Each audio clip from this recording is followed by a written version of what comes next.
Connaissez-vous l'orgue Clicquot de la Prieurale de Souvigny? Installé en 1782, il est toujours en fonction.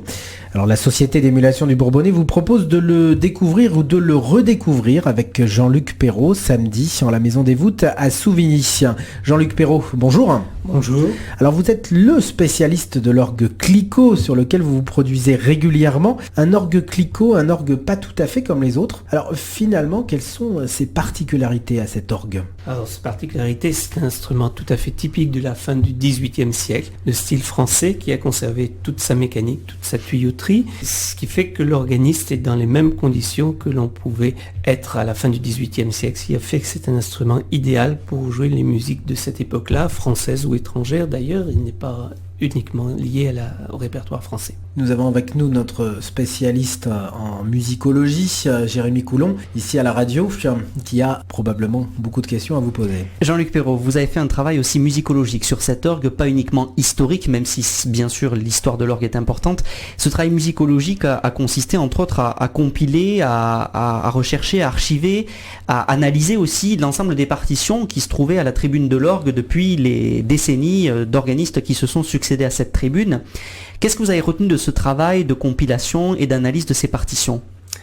Alors il y a effectivement à la tribune de Souvigny des partitions manuscrites, certaines signées, d'autres anonymes, qui sont tout à fait dans la mouvance de ce que l'on pouvait écrire et qui est encore peu connu au début du XIXe siècle. Donc ce sont souvent des marches, des grands offertoires, mais il y a aussi une pièce qui s'appelle Élévation ou prière, qui montre ce que l'on pouvait faire, on va dire, entre les derniers organistes de l'Ancien Régime comme Nicolas Séjean et puis les premiers grands noms connus au XIXe siècle comme Lefebvre Velly.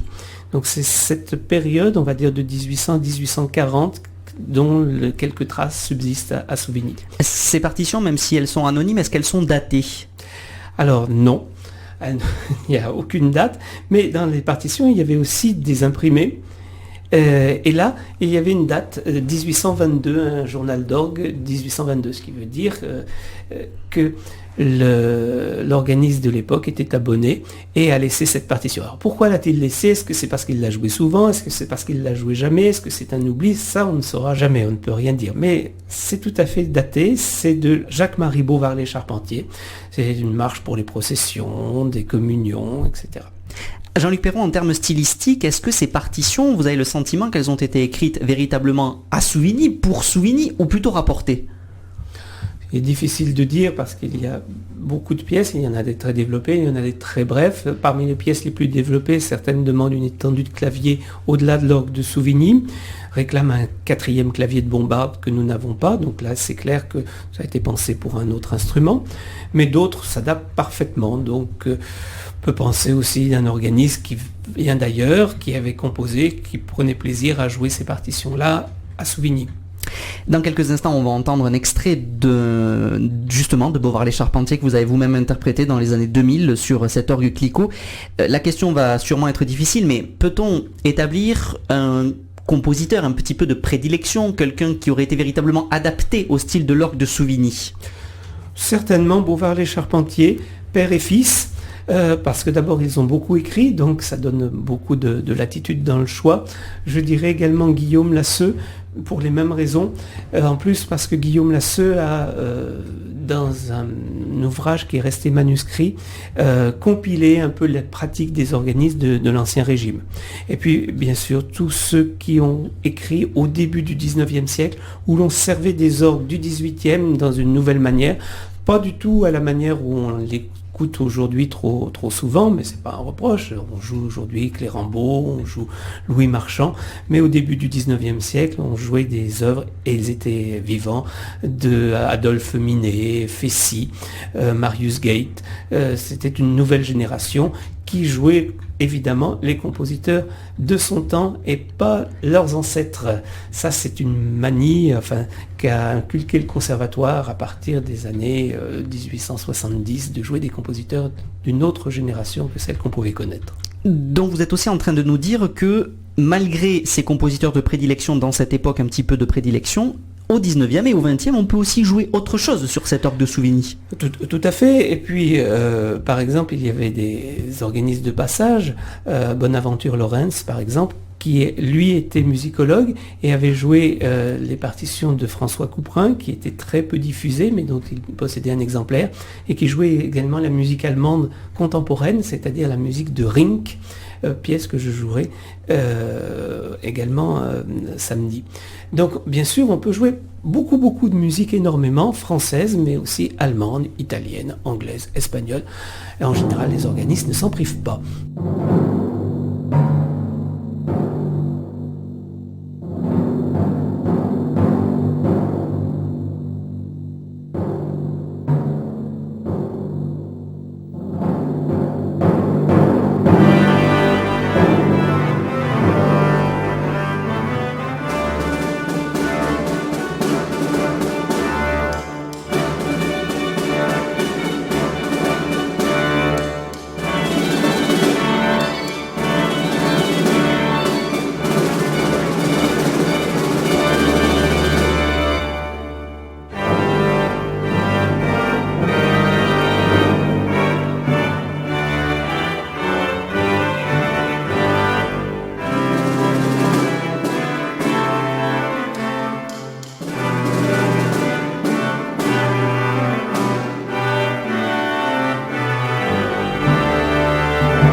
Alors beaucoup d'interrogations, beaucoup de suppositions quant à ses origines, sa commande de cet orgue Clicquot. Alors peut-être comblerez-vous ces manques historiques samedi, Jean-Luc Perrault.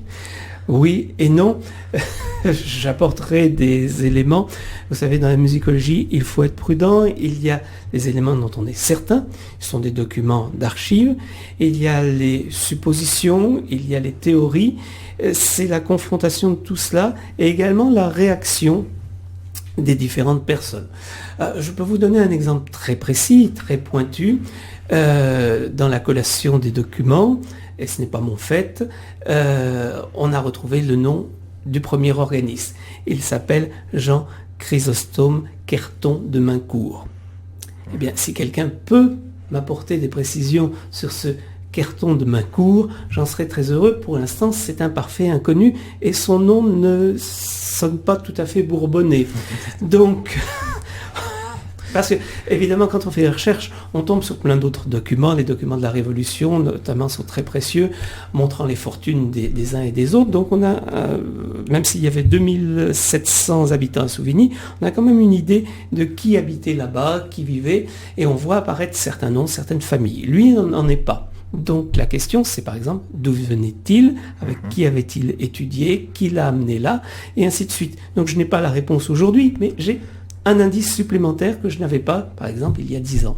Alors installé, je le disais, à la fin du XVIIIe siècle, il traversera finalement sans trop d'accroc l'histoire, les siècles jusqu'à nous. Alors comment expliquer cette transmission sans trop de problèmes de cet orgue à travers l'histoire? Alors là, c'est une théorie. J'ai une théorie. Le deuxième organiste, c'était Étienne Thévenin. Alors ça, c'est attesté par des comptes.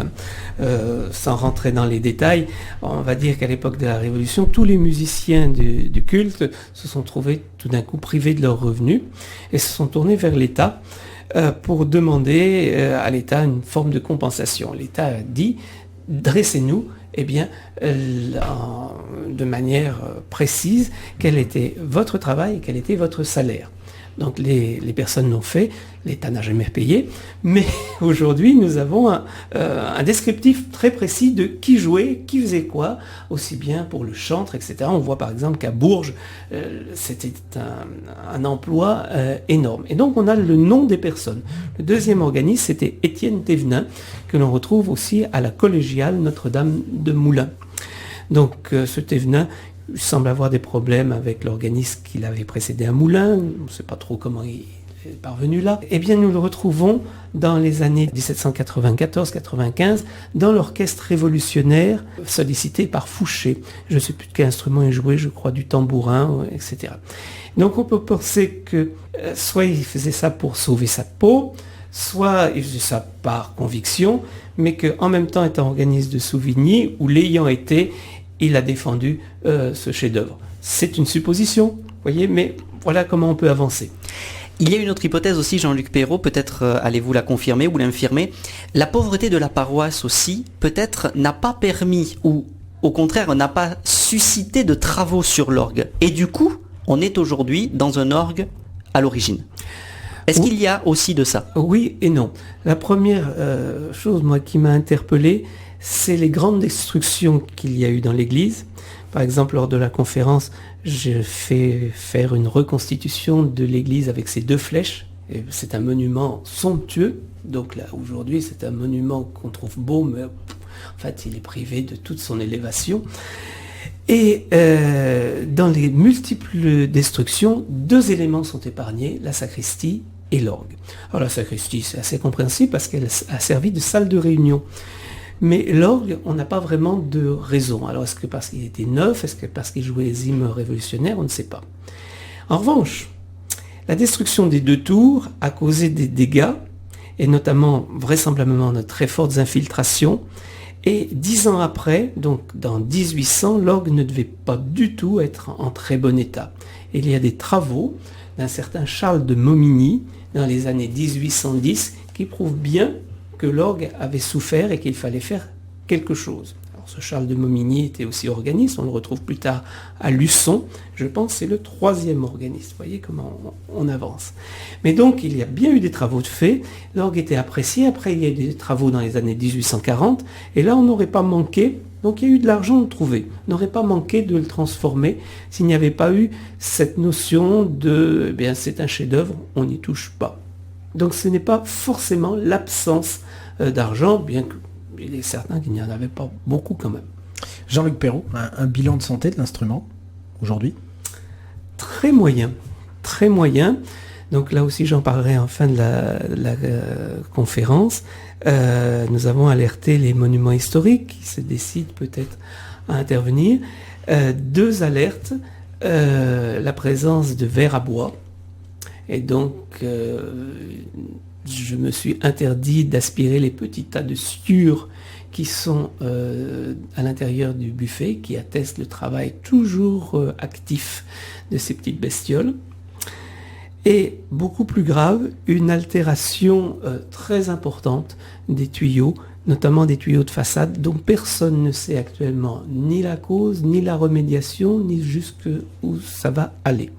Mais cette altération des tuyaux a créé un durcissement, une sécheresse du métal qui en certaines parties est devenu mou, cassant et pratiquement inaccordable. Et ça, c'est vraiment un grand souci. Après, d'autres petits détails sur lesquels je ne veux pas entrer ici, mais si vous voulez, le cœur est solide, c'est un noble vieillard, le cœur est solide, et l'effet, ce sont des petits détails, l'effet n'intervient pas sur la masse. Mais il faut être très vigilant. Jean-Luc Perrault, merci. On vous retrouve samedi à la Maison des Voûtes à Souvigny dès 16h pour votre conférence, suivie ensuite d'une audition de l'orgue à 18h en la priorale de Souvigny. Merci à vous, au revoir. Merci.